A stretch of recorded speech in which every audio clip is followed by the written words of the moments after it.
Mishra ma'am की class में आपका एक बार फिर से स्वागत है। और आज हम आपके लिए अपने वादे के अनुसार अंधेरे का दीपक कविता के कुछ प्रश्नों के उत्तर लेकर आई हूँ, जिसमें से पहला प्रश्न है, अंधेरे का दीपक कविता के द्वारा कवि क्या प्रेरणा देना चाह रहे हैं। अंधेरे का दीपक कविता में कवि हरिवंश राय बच्चन जी निरंतरता और परिवर्तनशीलता के प्रति आशावादी रहकर सृजन में लगे रहने की प्रेरणा देना चाह रहे हैं।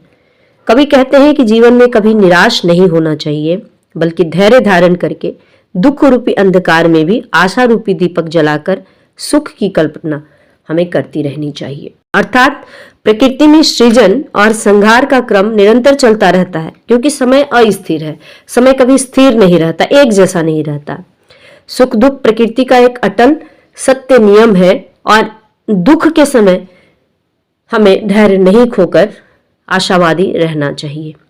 इस कविता में कवि यही प्रेरणा देना चाह रहे हैं। प्रश्न था, अंधेरे का दीपक कविता में कवि प्रकृति की किस शक्ति को स्वीकार करते हैं।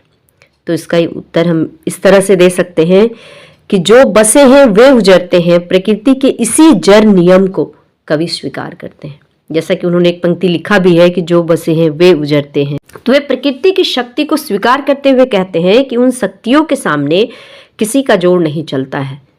उनका कहना है कि प्रकृति के आए तूफान से अपने सुख के आशियानों को बचाने के लिए उन्होंने बहुत प्रयत्न किया था, हर संभव कोशिश की थी उन्होंने, किंतु प्रकृति के सामने सब व्यर्थ हो गया था। वह चाहकर भी अपने आशियाने को नहीं बचा पाए थे। तब उन्होंने प्रकृति की इस शक्ति को स्वीकार कर लिया था कि सुख दुख प्रकृति के अटल नियम है। आज जो सुखमय क्षण है वह कल नहीं रहेगा, जो आज बसा है वह कल उजरेगा, और जो आज उजरा है वह कल जरूर बसेगा। और इसी प्रकृति के अटल नियम को उन्होंने मन से स्वीकार कर लिया था, फिर भी वह कभी निराश नहीं हुए थे।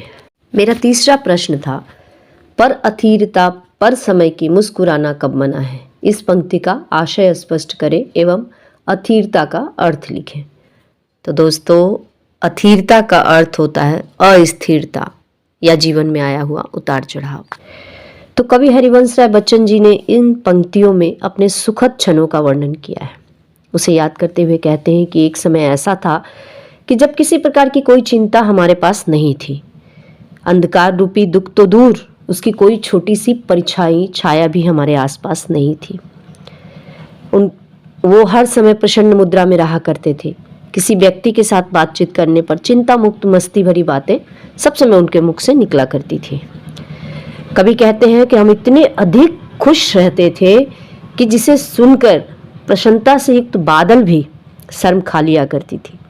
यानी बादल भी उनकी खुशी और हंसी से लजा जाया करती थी, लज्जित हो जाया करती थी।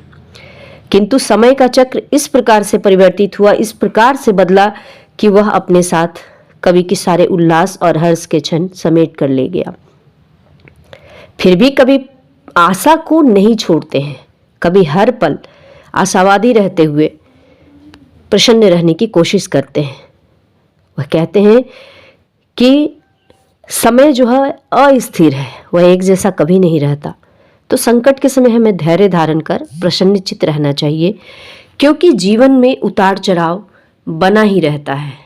अतः ऐसे अंधेरी रात में हमें एक आशा के दीपक को जला करके प्रकाश कर लेना चाहिए और निराशा को दूर कर देना चाहिए। दोस्तों, आज मैं इन 3 प्रश्नों के उत्तर के साथ ही अपने इस वीडियो को बंद करती हूँ और आशा करती हूँ आप मेरे चैनल को सब्सक्राइब करेंगे, लाइक करेंगे और शेयर करेंगे। धन्यवाद दोस्तों।